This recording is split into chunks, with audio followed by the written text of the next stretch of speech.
নমস্কার বন্ধুরা, সবাইকে স্বাগত আজকের একটি নতুন ক্লাসে। তোমাদের যাদের লক্ষ্য এসএলএসটি এক্সাম, তাদের জন্য আজকের এই ক্লাসে আমি আলোচনা করব বাংলা সাহিত্যে বিভিন্ন ধরনের পুরস্কার ও পুরস্কার প্রাপকদের নাম। এই যে কোন সাহিত্যিক কী ধরনের পুরস্কার পেয়েছিলেন, কত খ্রিস্টাব্দে পেয়েছিলেন, এগুলো আমাদের মনে রাখতে অসুবিধা হয়।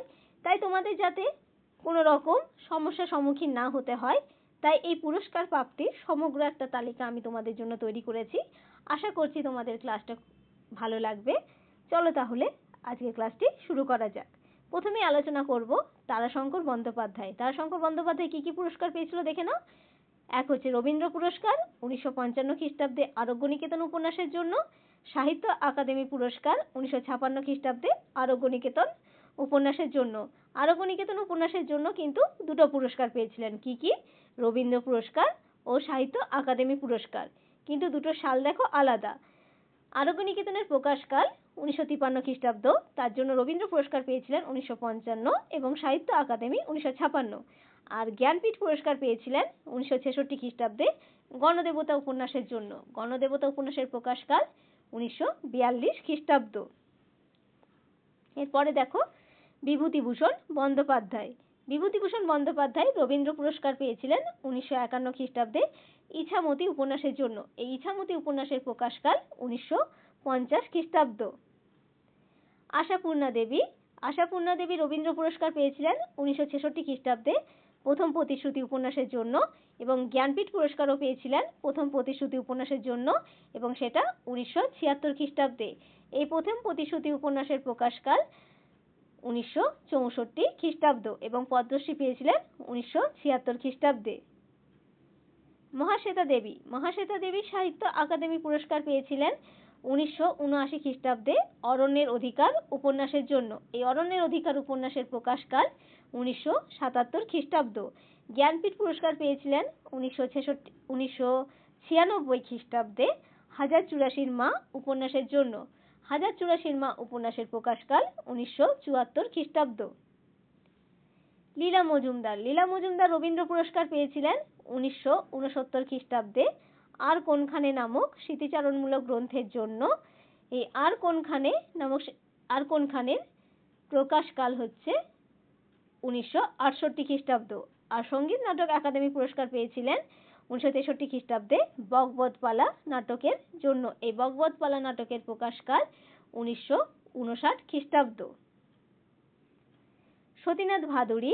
সতীনাথ ভাদুড়ী রবীন্দ্র পুরস্কার পেয়েছিলেন 1950 খ্রিস্টাব্দে জাগরী উপন্যাসের জন্য। এই জাগরী উপন্যাসের প্রকাশকাল 1945 খ্রিস্টাব্দ। রাজশেখর বসু রবীন্দ্র পুরস্কার পেয়েছিলেন 1955 খ্রিস্টাব্দে কৃষ্ণকলি ইত্যাদি গল্পগ্রন্থের জন্য। কৃষ্ণকলি ইত্যাদি গল্পগ্রন্থের প্রকাশকাল 1953 খ্রিস্টাব্দ।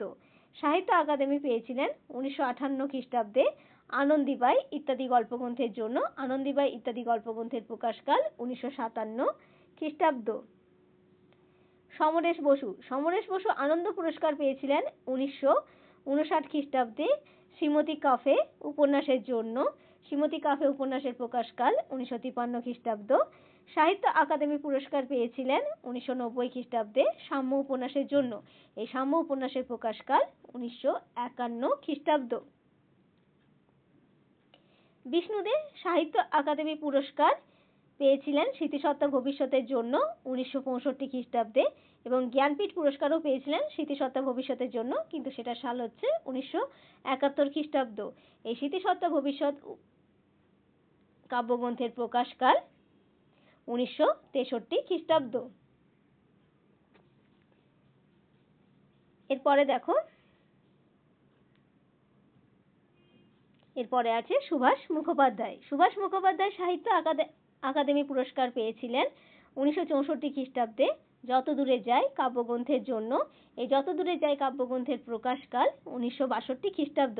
এই যে আমি কে কখন কি পুরস্কার পেয়েছিল, কত খ্রিস্টাব্দে পেয়েছিল, তার সঙ্গে কিন্তু প্রকাশকালগুলো বলে দিচ্ছি। এই প্রকাশকালগুলো কিন্তু পরীক্ষার জন্য খুবই ইম্পর্টেন্ট, কারণ এই প্রকাশকাল থেকে পরীক্ষাতে সবসময় কিন্তু প্রশ্ন আসে, তাই গুরুত্বপূর্ণ সালগুলো তোমরা সবসময় মনে রাখার চেষ্টা করবে। জ্ঞানপীঠ পুরস্কার পেয়েছিল 1991 খ্রিস্টাব্দে সামগ্রিক কাব্যগ্রন্থের জন্য।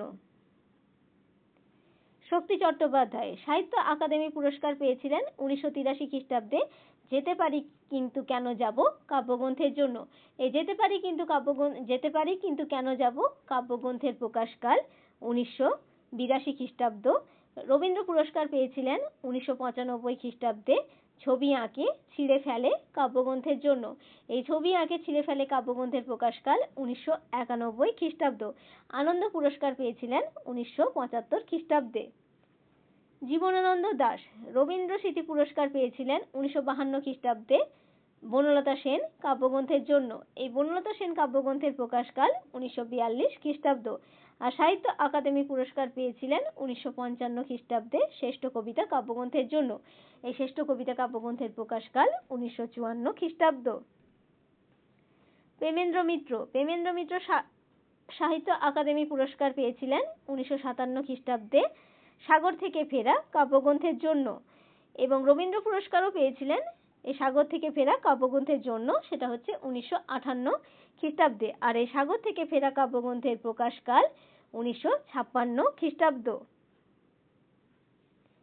বুদ্ধদেব বসু রবীন্দ্র পুরস্কার পেয়েছিলেন 1974 খ্রিস্টাব্দে স্বাগত বিদায় কাব্যগ্রন্থের জন্য। এই স্বাগত বিদায় কাব্যগ্রন্থের প্রকাশকাল 1971 খ্রিস্টাব্দ। সাহিত্য আকাদেমি পুরস্কার পেয়েছিলেন 1967 খ্রিস্টাব্দে তপস্বী ও তরঙ্গিনী নাটকের জন্য। এই তপস্বী ও তরঙ্গিনী নাটকের প্রকাশকাল 1966 খ্রিস্টাব্দ। বলাইচাঁদ মুখোপাধ্যায় রবীন্দ্র পুরস্কার পেয়েছিলেন 1962 খ্রিস্টাব্দে হাটে বাজারে উপন্যাসের জন্য। এই হাটে বাজারে উপন্যাসের প্রকাশকাল 1961 খ্রিস্টাব্দ। বিনয় ঘোষ রবীন্দ্র পুরস্কার পেয়েছিলেন 1959 খ্রিস্টাব্দে পশ্চিমবঙ্গের সংস্কৃতি নামক গবেষণামূলক গ্রন্থের জন্য। এই পশ্চিমবঙ্গের সংস্কৃতি নামক গবেষণামূলক গ্রন্থের প্রকাশকাল 1957 খ্রিস্টাব্দ। সৈয়দ মুস্তফা আলী নরসিংহ দাস পুরস্কার পেয়েছিলেন 1949 খ্রিস্টাব্দে দেশে বিদেশে ভ্রমণ কাহিনীর জন্য। এই দেশে বিদেশে নামক ভ্রমণ কাহিনীর প্রকাশকাল 1948 খ্রিস্টাব্দ এবং আনন্দ পুরস্কার পেয়েছিলেন 1961 খ্রিস্টাব্দে। সৈয়দ মুস্তফা আলী নরসিংহ দাস পুরস্কার পেয়েছিলেন 1949 খ্রিস্টাব্দে দেশে বিদেশে এরপর হবে সৈয়দ মুস্তাফা সিরাজ সাহিত্য আকাদেমি পুরস্কার পেয়েছিলেন 1994 খ্রিস্টাব্দে অলীক মানুষ উপন্যাসের জন্য। আর বঙ্কিম পুরস্কারও পেয়েছিলেন অলীক মানুষ উপন্যাসের জন্য। এই অলীক মানুষ উপন্যাসের প্রকাশকাল 1988 খ্রিস্টাব্দ। আর নরসিংহ দাস স্মৃতি পুরস্কার পেয়েছিলেন অমর্ত্য প্রেম কথা উপন্যাসের জন্য। এই অমর্ত্য প্রেম কথা উপন্যাসের প্রকাশকাল 1964 খ্রিস্টাব্দ। রবীন্দ্রনাথ ঠাকুর নোবেল পুরস্কার পেয়েছিলেন 1913 সালে গীতাঞ্জলির ইংরেজি অনুবাদ সং অফারিংসের জন্য। নাইটহুড উপাধি পেয়েছিলেন 1915 সালে। রবীন্দ্রনাথ ঠাকুর পঞ্চম জর্জের কাছ থেকে এই উপাধি পান, তবে 1919 সালে জালিয়ানওয়ালাবাগের হত্যাকাণ্ডের প্রতিবাদে তিনি এই উপাধি ত্যাগ করেন। ঈশ্বরচন্দ্র বিদ্যাসাগর উপাধি লাভ করেন 1941 খ্রিস্টাব্দে। সংস্কৃত ভাষা ও শাস্ত্রে অসাধারণ পাণ্ডিত্যের জন্য সংস্কৃত কলেজ থেকে এই উপাধি তাকে দেওয়া হয়। সিআই উপাধি 1980 খ্রিস্টাব্দে ব্রিটিশ সরকার এই উপাধিতে তাকে ভূষিত করেন। শরৎচন্দ্র চট্টোপাধ্যায় কুন্তলীন পুরস্কার 1903 খ্রিস্টাব্দে মন্দির গল্পের জন্য এবং জগত্তারিণী স্বর্ণপদক 1923 খ্রিস্টাব্দে পেয়েছিলেন। কাজী নজরুল ইসলাম জগত্তারিণী স্বর্ণপদক পেয়েছিলেন 1945 খ্রিস্টাব্দে এবং পদ্মভূষণ পেয়েছিলেন 1960 খ্রিস্টাব্দে। প্রমথ চৌধুরী আজকে শেষ আলোচনা। জগত্তারিণী স্বর্ণপদক পেয়েছিলেন 1938 খ্রিস্টাব্দে কলকাতা বিশ্ববিদ্যালয় প্রমথ চৌধুরীকে এই স্বর্ণপদক প্রদান করেছিলেন। আজকের ক্লাসটি এই পর্যন্তই। যদি ক্লাসটি তোমাদের ভালো লেগে থাকে তাহলে অবশ্যই একটা লাইক ও কমেন্ট করে দিও এবং যারা নতুন তারা চ্যানেলটি সাবস্ক্রাইব করে পাশে থাকার চেষ্টা করবে, কারণ আমি তোমাদের জন্য এরকম গুরুত্বপূর্ণ আরো তথ্য নিয়ে ভিডিও আনার চেষ্টা করব এবং নতুন নতুন আরো ক্লাস পেতে অবশ্যই চ্যানেলটা সাবস্ক্রাইব করে রাখবে। সকলে ভালো থাকবে, সুস্থ থাকবে। ধন্যবাদ।